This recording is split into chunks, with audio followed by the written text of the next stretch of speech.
What's up, guys? I'm Nobody Special, and I have not one, but two special guests with me today from Real Estate Mindset. My friends Travis and Mitch Vexler are here.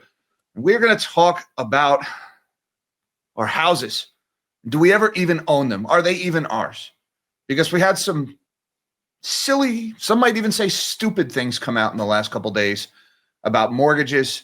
And I've noticed the more we talked about these mortgages, we've kind of drifted into another uncomfortable topic. And these two guys are the guys to talk about.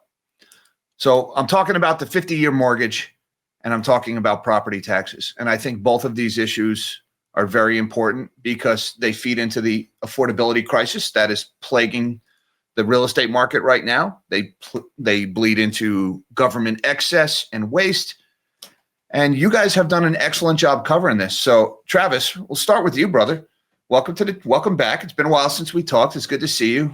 Give me your thoughts on the 50-year mortgage.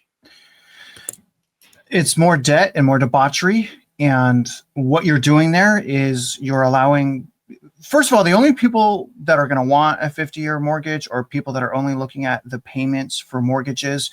And by allowing a 50-year mortgage, which is basically an interest-only loan, basically it's not, it's a little bit of principal, you're allowing people that are overextended to become even more overextended. So the win is for the banks because you're staying trapped in debt. And if you get a home and you buy a home when you're 40 years old, you get a 50-year mortgage, 90 years to pay it off. It doesn't make any sense. It's absolutely ludicrous, and it's just a repeat of some of the problems that were happening during the global financial crisis. And so anyone that's considering that as a good idea, no, right now, it's not. What you should be focusing on is purchasing something, if it even exists, that's affordable, and learning ways and strategies on how to get out of debt and to own your home free and clear. Obviously, you still have the property tax catastrophe that's going on, but regardless, I would have really appreciated the administration talking about and explaining, especially to Generation Z, the importance of getting out of debt, saving money, and going after the American dream, not drowning someone in forever debt. So it was very discouraging hearing that news. I think it's a horrible idea, and it makes me really worried about decisions that the administration is going to be making moving forward. You know, you went right for a good topic there when you said people focused on the payments. The 50-year mortgage only makes sense if we're talking about the payments. And now, Mitch, when I'm one of those guys that I hate buying a car. I hire somebody. I got my buddy Tommy I use to buy my cars for me because I don't trust car salesmen.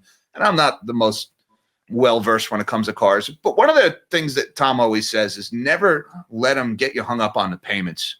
Right? A good car salesman is always going to try to dazzle you with the payments, not what you're paying for the car, not the interest rate for the car or the number of months, but what that monthly payment is going to be. Is that what they're doing here with these 50-year mortgages? Is this just basically used car salesmen taking over the real estate market? No, it's so much worse. This is the dumbest of the dumb. And Bill Pulte, if he forwarded this idea to President Trump, Bill Pulte should be shown the door. There's no words to describe how stupid this is. So I'm just going to go through a handful of points so everybody can understand it. A 50-year mortgage versus a 30-year mortgage, it increases the total cumulative interest on that mortgage. The average age, let's just say somebody is a first-time home buyer at 30. Well, 50 plus 30 is 80. What are the odds of paying that house off? 0. Now, it turns out in Texas, the average age of a homeowner is 47. 47 and 50, 97. What are the odds of paying that house off? 0. Then this leads to higher prices because sellers will try to capitalize on the idea of greater affordability. This isn't going to put any money in anybody's pocket if you're a first-time buyer. This doubles the cost. You go from 30 to 50. It doubles the cost of a house. It'll lead to more foreclosures. It will lead to more evictions. Because if somebody goes and buys a house and they rent that house, they're not going to be able to pay it. It's not sustainable. So you end up with evictions and foreclosures going up. Do you realize that if you own that house for 15 years and you go to sell that house and you got a 50-year mortgage, you know what your equity buildup is? 0. Starting to see the zeros adding up here? then what happens, you end up being trapped in debt that you can't get out of. Why? What happens to a 30-year house age versus 50? What do you really have? You have a depreciating asset. So let's flip the switch now. Let's talk about the banks. Why is this a good deal for the banks? Well, guess what? It isn't. And the reason why it isn't is because the banks have an asset on their books that's depreciating that they have no way of getting out of. They can sell a mortgage, they can flip a mortgage, they can turn it into mortgage-backed securities, but it doesn't change the fact that you've got a 50-year mortgage out there that somebody is responsible for. This is a bad deal for the banks. It's a bad deal for property buyers, homeowners. It's a bad deal for everybody that touches this thing on the chain. This is straight up poison.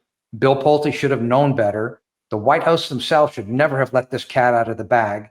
They were wrong. Pulte is wrong. The 50-year mortgage is wrong. There's nothing that's right about this. This is as dumb can be. You really minced your words there, Mitch. Like you're reluctant to come out of your shell and say what you really feel. Wow.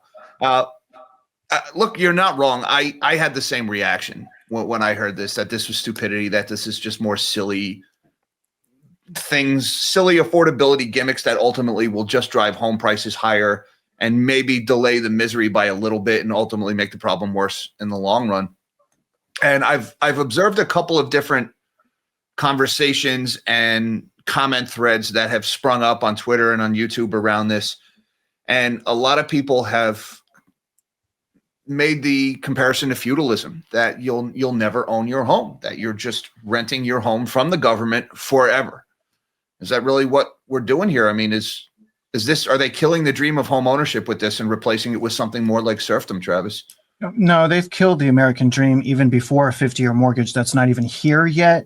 They've killed the American dream because of property taxes. And, whenever you're ready to go to that segment, we can, but you can never, especially in Texas, where we have overwhelming property valuation fraud and overtaxation going on.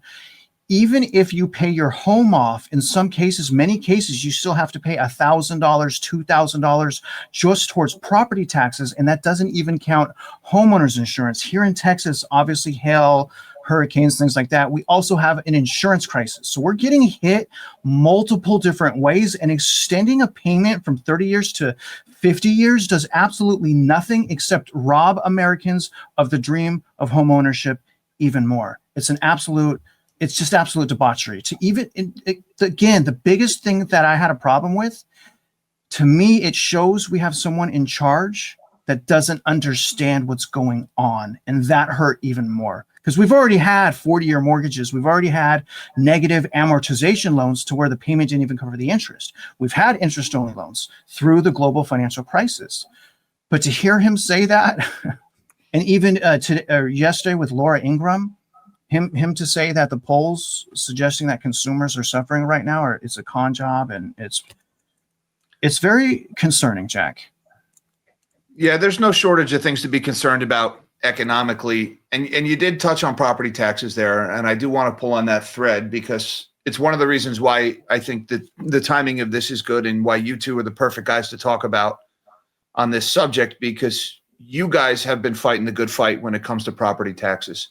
And I've had a lot of people have commented on my channel, have you seen what Travis and Mitch are doing? And I have.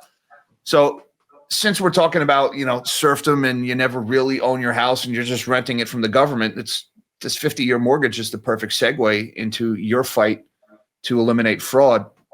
Now, Mitch, I wonder if you could give us like the 10,000-foot view real quick about this whole thing, like for people who are new to this topic and aren't familiar with your fight for taxes. Could you give like a real quick minute or two summary of the fight that you guys have taken on, and then maybe an update on some of the finer points of where that's at now?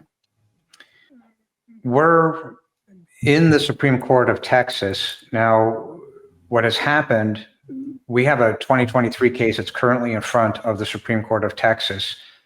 And what the Supreme Court has done is they've said that the Central Appraisal District, the CADs, in essence, are hiding behind ultra-vires, which is a form of prohibition to protect the government employees from being sued. So ultra vires accomplishes what's called sovereign immunity, the one and the same. So the government's hiding behind that. But the problem is that the Supreme Court itself wrote a case called the Patel case, and that says that if fraud has been committed, the case must be heard. Well, that means that we now have a dead zone. So the Supreme Court, via the lower courts, has said that the appraisal review panels, the ARBs, Appraisal Review Board, are the sole determiner of value. Well, that cannot be anywhere in the United States because the appraisal review boards do not have the authority in law anywhere in the United States to be able to detect fraud.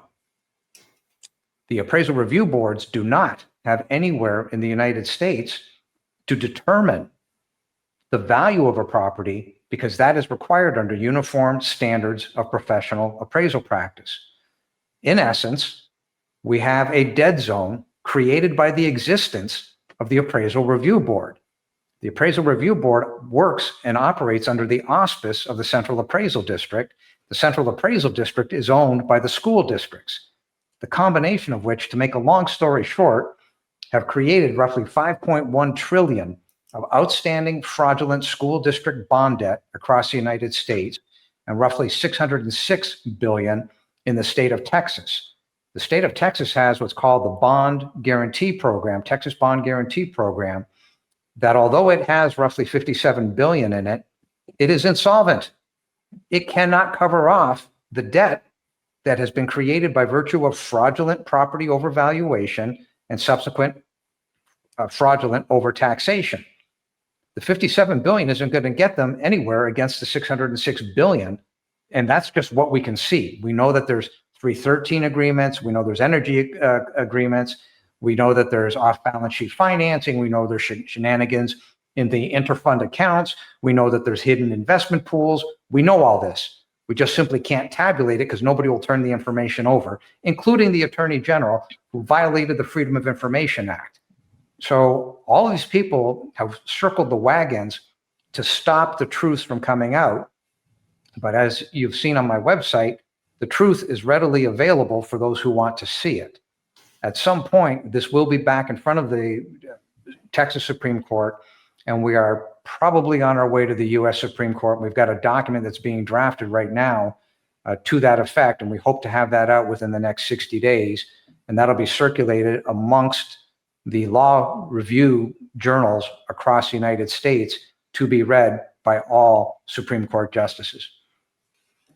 So if I could ask you to clarify a little bit, there's a couple of phrases in there I'm not familiar with, the county appraisal districts or the CADs, and then the appraisal review board. Could you kind of explain what those are and how this functions, right? I mean, pretend I'm just a guy, I get my mortgage bill every month and my property taxes are included in that and I just pay it and I pay no attention to it. What are these organizations, the CADs and the ARBs, and how do they all fit together? Travis, you want that or want me to do it? Well, Jack, if I can I share my screen? And that way I can show you and kind of the viewers what the problem looks like by showing them overvaluation. Okay, very good. So before you do that, you got to answer my question. No, sorry. Yeah. You got to tell me. Somebody tell me what the heck is a CAD and an ARB? What is this? A central appraisal district job is designed to determine a value of our houses to be taxed off of. The appraisal review board is designed to make sure that process is done fairly. Okay. Mitch? Let me pull a little bit more on this. Okay. Now, Mitch, you said the school districts own the CADs? Yes. Yeah. And to Travis's point, none of this is uniform and none of this is fair. And all taxation, according to both federal and state law, must be fair and it must be equal, uniform and equal application of the law. Everything we're about to discuss and what's on my website proves irrefutably, and even the lower courts have agreed, that fraud has occurred. They just don't want it heard because they know the ramifications of hearing it. That's a big point right there. And we've had a couple of conversations offline to that effect. Now, okay, so the CAD is owned by the school district. They're the ones who say your house is worth X, therefore you owe us Y. Now, what did the appraisal review board, let's say I have a problem with the numbers the CAD gave. Is the appraisal review board, that's my recourse as a homeowner if I want to challenge that number? Or Well, yeah, and the problem is, and what Mitch is really trying to highlight is that's the only recourse we have as homeowners is through the appraisal review board, which by law is designed to protect us as homeowners. But unfortunately, what has been happening and what we're trying to show and what is demonstrated every single day is, rather than protecting the homeowners and doing their job, they're protecting the central appraisal district. They're protecting the values of those properties so that the school and other taxing entities' budgets are hit. And so that's where the pressure is coming from. The bond debt, the school debt, the fact that these company or these places, these schools need overwhelming amounts of money, not just to fund day-to-day operations, but also, again, to service the debt. And so what we have now is we have the software that the CADs use to determine value going absolutely out of control.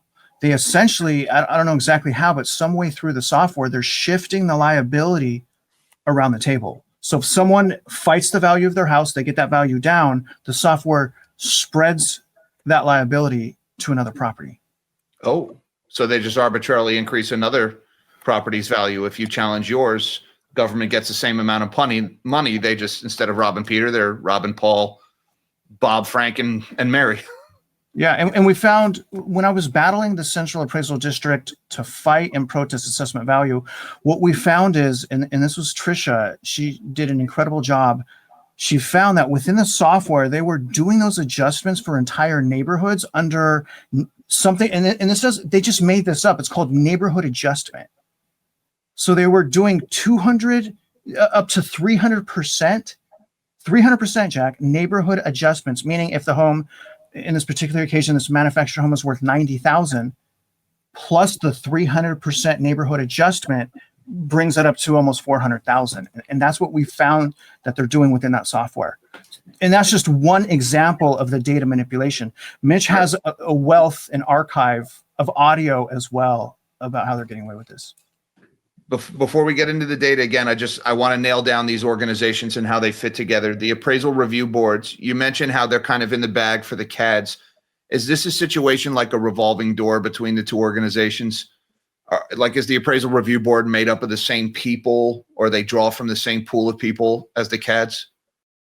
They are paid by the Central Appraisal District. Their hearings are booked by the Central Appraisal District. They exist as a way for the state of Texas to placate the public who got very upset over the valuations. Well, we're the state of Texas. We're the government. We're here to help you. I tell you what, we'll put an appraisal review board in there to oversee what the CAD is doing. These people, on average, are 70 years of age, have zero training, get paid to sit in a chair, know nothing about the uniform standards of professional appraisal practice, know nothing, and only receive a 1.5-hour videotape on what they're supposed to do, believe that they're immune by virtue of the sovereign immunity, which isn't true, against anything that they do. The whole thing is a con, and it ends up in billions, hundreds of billions of dollars of fraud.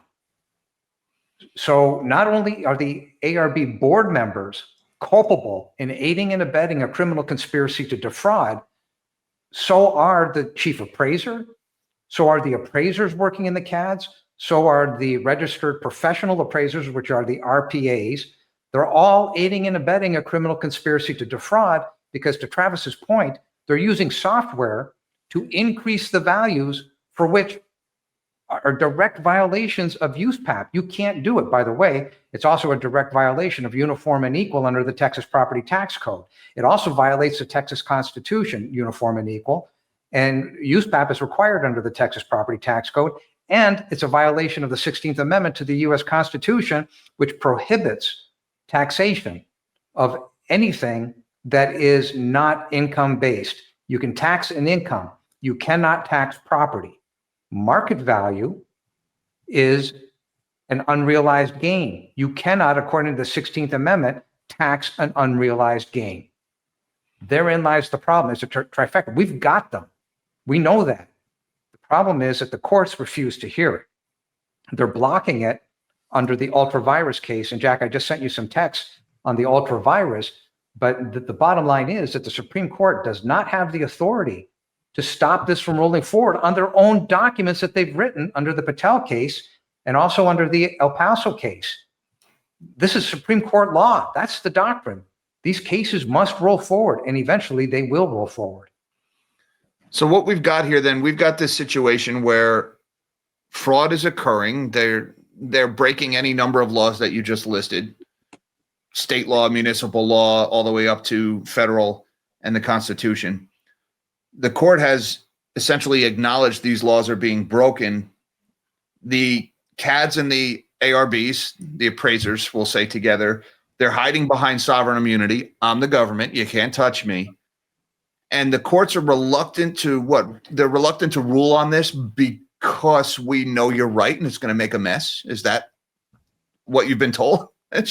There's a case right now. So we've asked the Supreme Court. This is as of yesterday at about 4:45 p.m. There's a case in front of us on the exact same ultra-virus issue.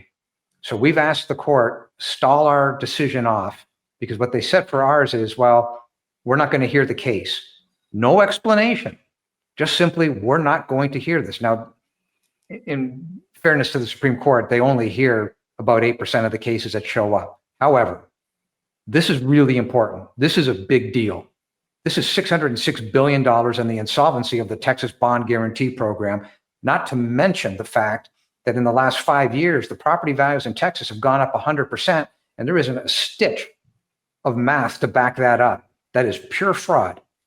Even if you looked at it and said, okay, fine, according to the federal government, inflation went up at 2.7% average over that 5-year period. Great.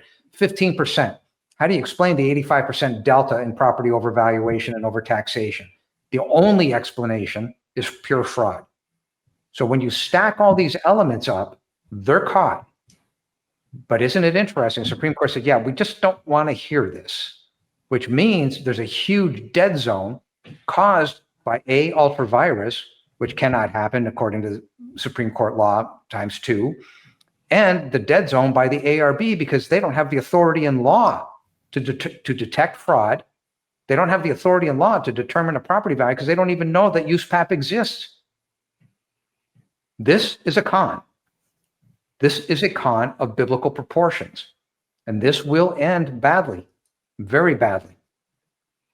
Now let's talk about the effect of that con, because Travis has some data. I know he's chomping at the bit there to get at this data. And look, this isn't just a bunch of people who want to keep all their wealth and hoard it and not pay their taxes, right? We're talking about people who their cost of living has risen by 30% in the last few years. I think that's a conservative estimate. Their wages have maybe gone up 5%. And now their property taxes are doubling and tripling because somebody arbitrarily said your home is now worth 3 times as much. Therefore, you owe us a few hundred a month more in property taxes for the same house, and you already can't afford life as it is. So, Travis, I think you want to share your screen here. I'll set that up. Give us this example here. This is a house that we're looking at. Is this in your area, I guess? Yeah, so this is a house listed in Houston, Texas. You see that there, Houston. This is an active listing on MLS, meaning this is the market. So this is a home on the market, and it's been on the market for 48 days. You can see that where it says DOM, that stands for days on market. So for 48 days on the market, the original list price was $350. So this is not a price cut. It actually looks like the price, there's an up arrow for some reason. That's absolutely ridiculous. I just noticed that. But this home has been on the market for 48 days, Jack, for $350,000. The problem here is when we go, let me see real quick. I zoomed in so that you guys can see this. Let me go to the tax. So it can't be sold for $350, but look at what it's being assessed at. So let me scroll down here and you will see right here. 470, $474,000. So it's overassessed by a minimum of $124,000. And, you know, this is just one example. This is an extreme example. I just pulled up real quick. You saw how quickly I did this. It took me less than 2 minutes to find this property. Now, when we scroll down here, just so viewers really understand what we're talking about, this results in $11,000 per year in property taxes. So in other words, Jack, it's really, really important that if they're going to break the Constitution and tax our properties, at least do it right. At least do it fairly. At least follow the law in USPAP and do it accurately. And here's proof positive that they're incapable of doing that. And the other problem here is these people will never get refunded that money. And we can almost assume accurately that the reason they're selling their house is because they can't afford to stay anymore. They're paying $1,000 a month on property taxes. So that you're witnessing a live example of the overvaluation in Texas and the property tax fraud in Texas. And this is absolutely out of control. It's been very difficult for people to understand what we're talking about. I find that this is the best way to start. Here's a home that can't be sold. Oh, and by the way, it can't be sold for $350,000. It's being taxed based on $124,000 over that amount. They're being forced out of their house. That money's been spent. We need someone to help us, and we need someone to help us now. Because like what Mitch was saying, what I'm starting to understand, and I'm naive, you probably know that about me, Jack, but the politicians and the officials are incapable of fixing this problem. It is too systemic. They don't want to look underneath the very ground they're walking on, but it is coming apart. We look into the people's eyes. I've interviewed people. I've talked to people. My neighbor down the street is moving as a direct result of property tax. So there's all this pain. There's all this carnage, financial carnage, but there's no politicians or enforcement that I've seen that's willing to pick this up and fight for the people. And it's very, very heartbreaking. And so, I mean, it all goes back in my conclusion is this, Jack, and I'm not trying to get too far ahead, but it's going to take the people standing up and fighting. And without people standing up and fighting together against all of these atrocities, in my opinion, it's just going to get worse. There's going to be even more civil unrest, even more quantitative easing. We have to come together and we have to fight back because as you saw there, it's proof positive. It's in the math. There's no point in arguing about this. It's in the math, proof positive. So Travis, that was a really good example there. I'm sorry.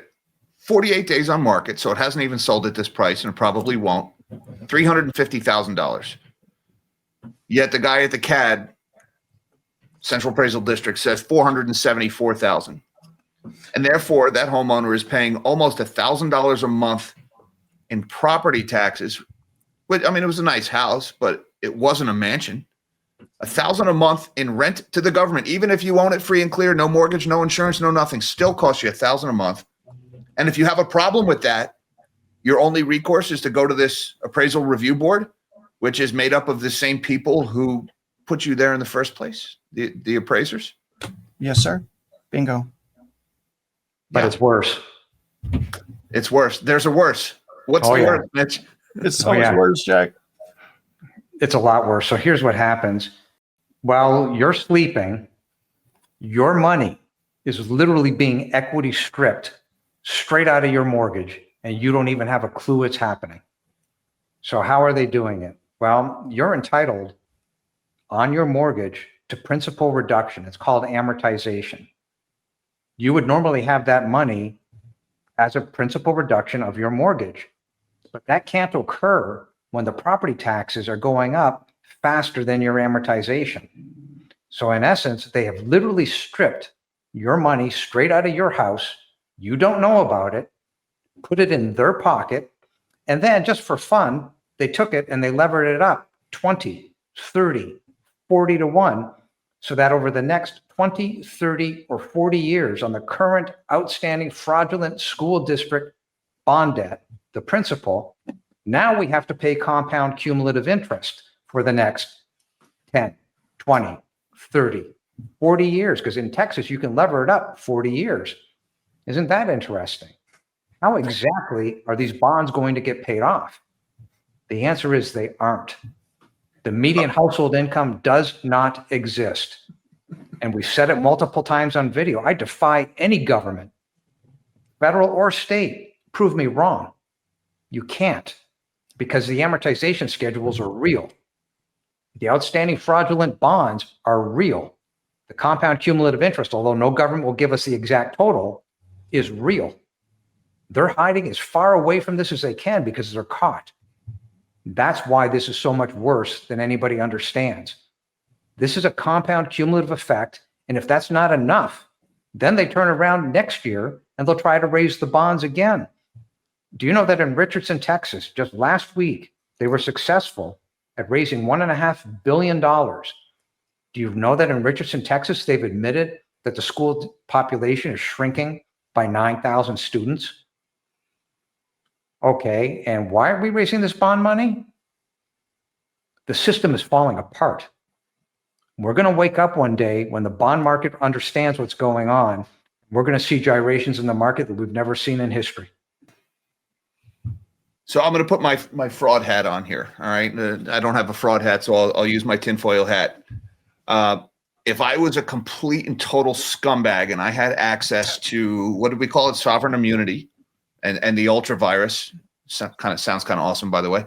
Let's say I have all these things and then I have a green light to steal people's equity from their homes. Now I'm getting $1,000 a month from that example Travis gave me. I'm impatient. I'm not going to wait. $1,000 a month. I'm not going to wait the whole year for my $11,100 in property taxes. You're telling me I can go issue a bond, I can borrow against those future cash flows for 20, 30, 40 years, get all that cash up front, hypothetically paid out in the form of nepotism, contracts to relatives, whatever you want, a little embezzlement here and there, have a shopping spree on this school district credit card, whatever I want to do, for the kids. Is that what they're so let me give them an example. Let me give them an example of Salina. No one's stopping them. Who's supposed to be stopping them is the state attorney general's office, but the state attorney general's office is allowing it to continue. They're facilitating the fraud by allowing them to go above the legal thresholds to get bonds. But in Salina, they passed, counting the interest, because the interest is important because it's paid back by the taxpayers, so it's part of the debt. They passed $4.5 billion in ISD bond debt, with less than 3% of the total population coming out to vote. 1,400 people went out because everyone stayed home. They kept their heads in the sand. The apathy is outrageous. 1,400 people buried that city in debt forever. $4.5 billion, 1,400 people allowed it, and a board full of about 8 people allow the election to go on. Well, actually counting the superintendent, I think, was it 9 people, Mitch? 9 people counting the superintendent. So really, and it's an amazing thing because of the propaganda, Jack. So when you go to fight these bonds, which we did successfully, and we had, landslide victories, when we go to fight these bonds, it's absolute carnage. It's absolute carnage because of the propaganda, but it's not just the propaganda. The parents are scared and they're forced to use the school districts as daycare so they can continue to make money to pay their bills. They are literally servants to debt and they don't know what to do. And we're sitting here saying, this is what you do. You stand up with us, watch how we're fighting these boards, and let's take back the schools and the government back and bring it and give it to its people. And we can't rely on enforcement. The Supreme Court. We can't rely on TEA. That's what I'm saying anyways. I mean, I'm discouraged. Now, Mitch is still a fighter. We're still doing our civic duties and we're reporting them. I just sent in, 3 criminal complaints for godly ISD bonds. So, I mean, we're doing everything we're supposed to be doing. But what I'm saying specifically, Jack, we need people to step up right now while we could still make a change before things get violent. And that's the ultimate fear, is the civil unrest gets out of control and turns violent. So hopefully people will see Mitch and I are doing everything we can in our power, brainstorming, figuring out ways to stop this from happening without violent protests. But right now what we need is we need people to rally and we need people to wake up and we need people to join our advocacy. So I've seen this with hyper-local politics before, especially around the schools. Emotionally charged subjects. You've got unions involved. You've got administrations involved, taxes involved. They beat you over the head with the kids. You don't care about the kids. It's all about the kids, of course, right? Even though the money never seems to make it to the kids. But that's what happens, right? What do you tell somebody who is maybe willing to take up this fight and then they realize, oh man, I'm going to be like my face on the dartboard in the local Karen's Facebook group talking about how he's trying to steal all the money from the kids and doesn't care about teachers and they work so hard and all this other stuff. I mean, after all, it's for the kids, isn't it, Mitch? You sent me a document before we went rolling here. It seems like you've heard this argument just about enough. This is not for the kids under any circumstance. This is for the teachers' pensions. But even the teachers are so dumb, they don't even understand that they're getting ripped off. So we found under the hood hidden investment pools. Well, that means it's like a social security fund for the teachers. But wouldn't it be interesting if the people that were selling those bonds and underwriting those bonds were turning right around and selling it back to the teachers? This stuff is toxic nuclear waste. It's never going to pay off. It can't. The median household income doesn't exist to do it. So even the teachers, the unions, whatever you have that are participating in this crap are all going to get hit. And it's not for the kids. You have what's called operations and maintenance, which is what it costs to operate a school. Then you have interest and sinking fund. Well, that's what the taxes go to. So 83% of your property taxes end up in the hands of the school districts. Then it gets cut into O&M and INS, depending what the demand is. The problem is they've levered it. So if you buy a school bus, for the sake of conversation, it's 300 grand. That's 300 grand under the current, as we sit here today.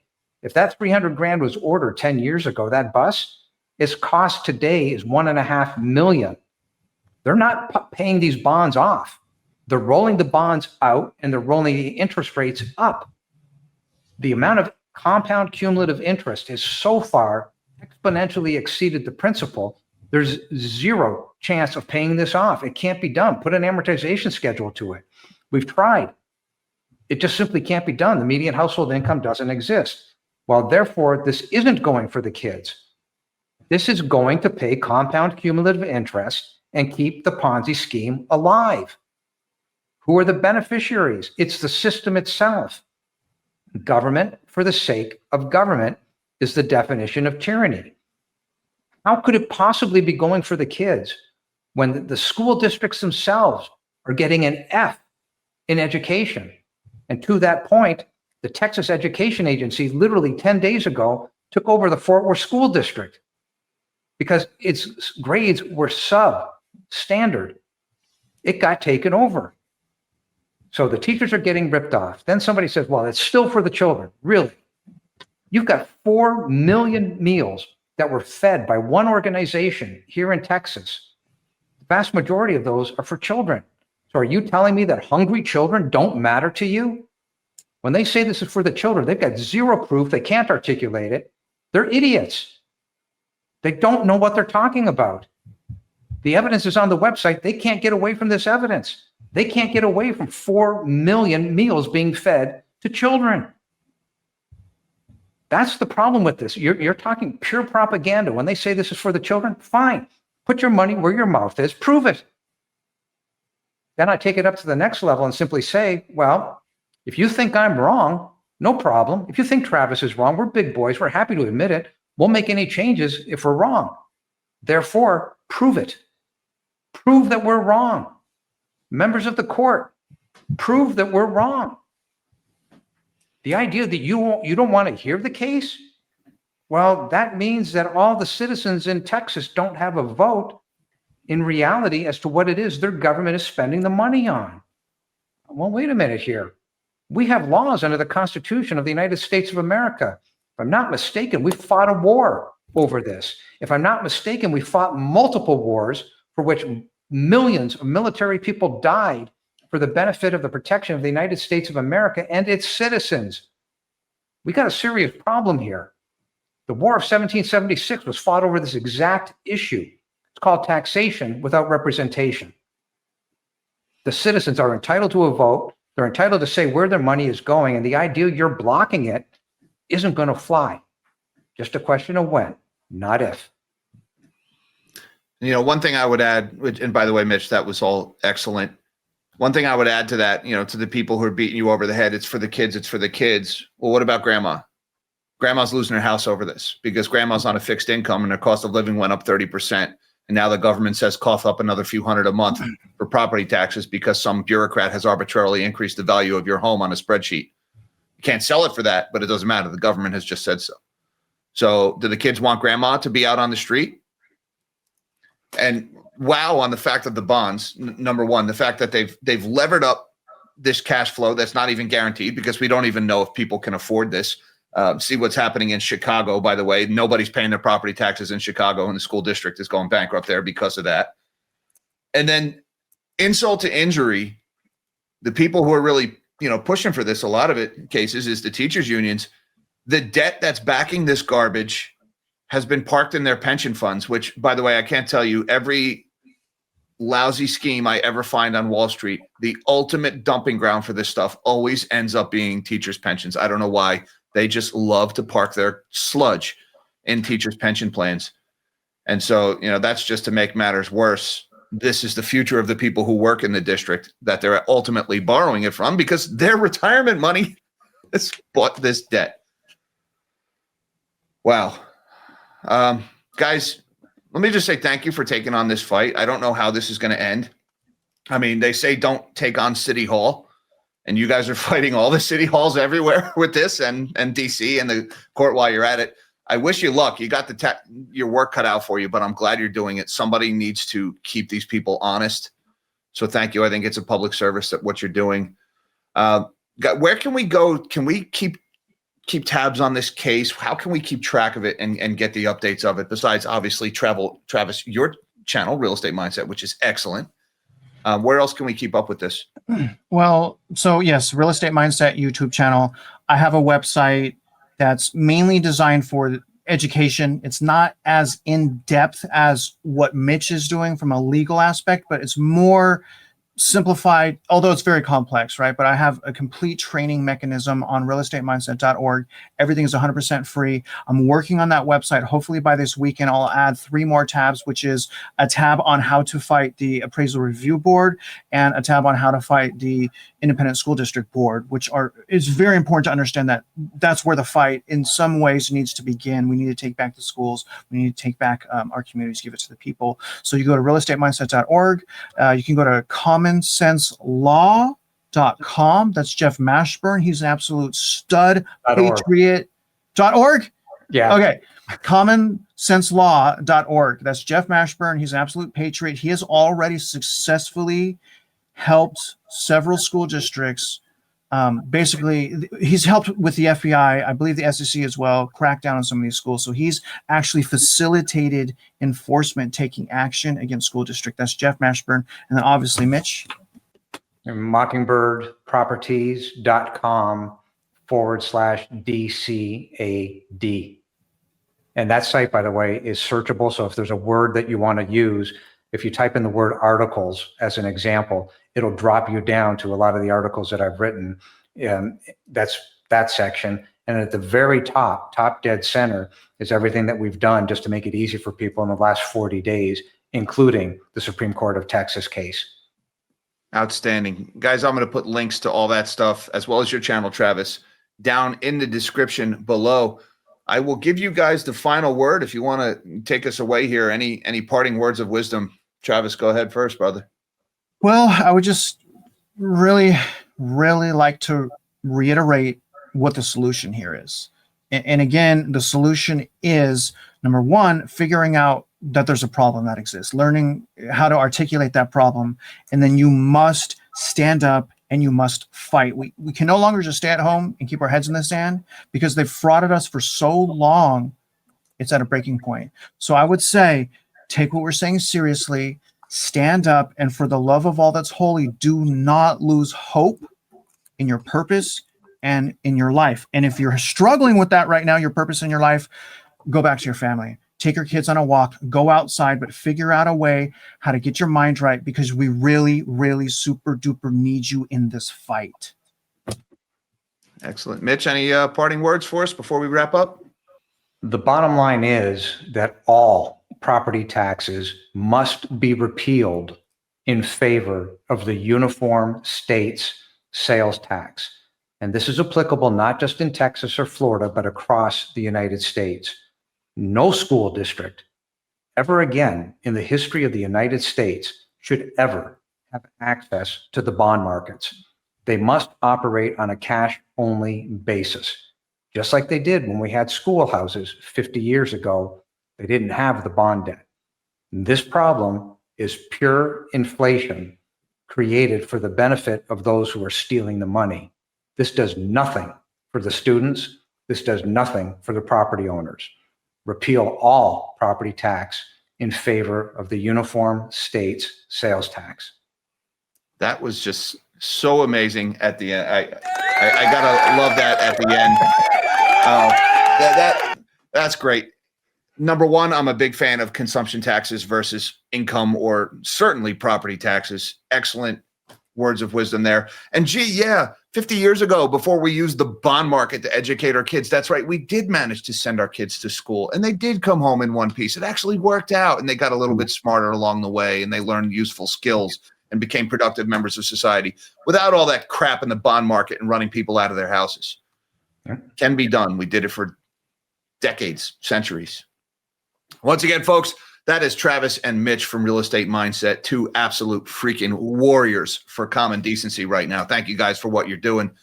Everybody else, until next time, live small and dream big.